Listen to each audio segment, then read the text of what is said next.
খাওয়া দাওয়া টাকা পয়সা নাই, গরিব মানুষ, শুকায়া কাঠ হয়ে গেছে, দেখতেই বোঝা যায় হত দরিদ্র।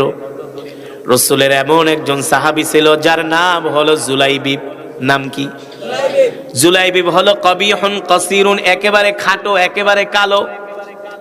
জুলাইবিবের কোনো ঘর নাই, বাড়ি নাই। যখন রাত্রিবেলা ঘুমানোর সময় হয়, সবাই নিজে নিজের বাড়িতে যায় ঘুমায়, আর জুলাইবিব মসজিদে নববীর বারান্দায় ইট মাথার নিচে দিয়া ঘুমায় থাকে।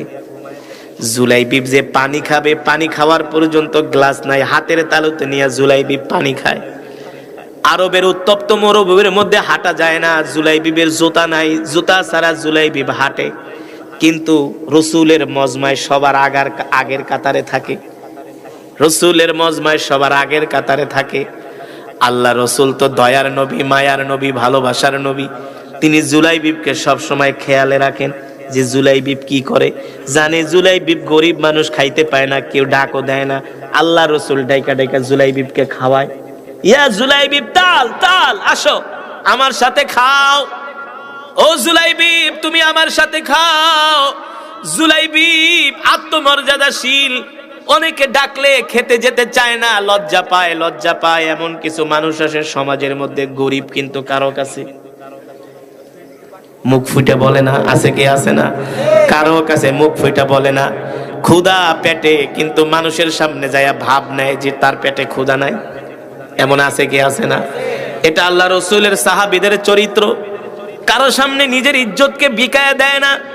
জুলাইবিবের পেটে খাবার নাই, মানুষকে বুঝতে দেয় না। জুলাইবিব ক্ষুধার্ত, কিন্তু কেউ না বুঝলে তো দরদি নবী বুঝে ঠিকই। জুলাইবিবকে ডাক দেয়, তালিয়া জুলাইবিব, ইমশিমাই, আমার বাসায় চলো, তুমি আর আমি একসাথে খাবো। সুবহানাল্লাহ। রসুলের কাছে কাছে থাকে জুলাইবিব, সবার আগের কাতারে জুলাইবিব। আল্লাহু আকবার। কিন্তু দেখতে খাটো, কালো, বেটে, কিন্তু বয়স তো হয়ে গেছে, বিয়ে করার তো সময় হয়ে গেছে। আরে যার ঘরই নাই, বাড়ি নাই, খাওয়াই নাই, তার আবার বিয়ে কিসের? ঠিক না? গরিব মানুষ বিয়ের কথা বললে কয়, বেটা তোর ঘর নাই, বাড়ি নাই, খাওয়ান নাই, আবার বিয়ে করবি কি? নিজেই তো খেতে পারস না। ঠিক কিনা বলো? সমাজের কিছু মানুষ এমন উঁচু নিচু কথা বলে কি বলে না? অথচ আল্লাহ রসুল বলছে, তুমি যদি বিবাহ করো, আল্লাহ তোমার রিজিক বাড়ায় দিবে। কি করবে? আল্লাহ তাআলা শুধু বলে একটা না, মাসনা ওয়া সুলাসা ওয়া রুবা। এই কথা কইলো তো আপনারা আমার উপর খেপবেন, মা বোনেরা খেপবো। কয় একটা না পারলে দুইটা, তিনটা, চারটা পর্যন্ত করো।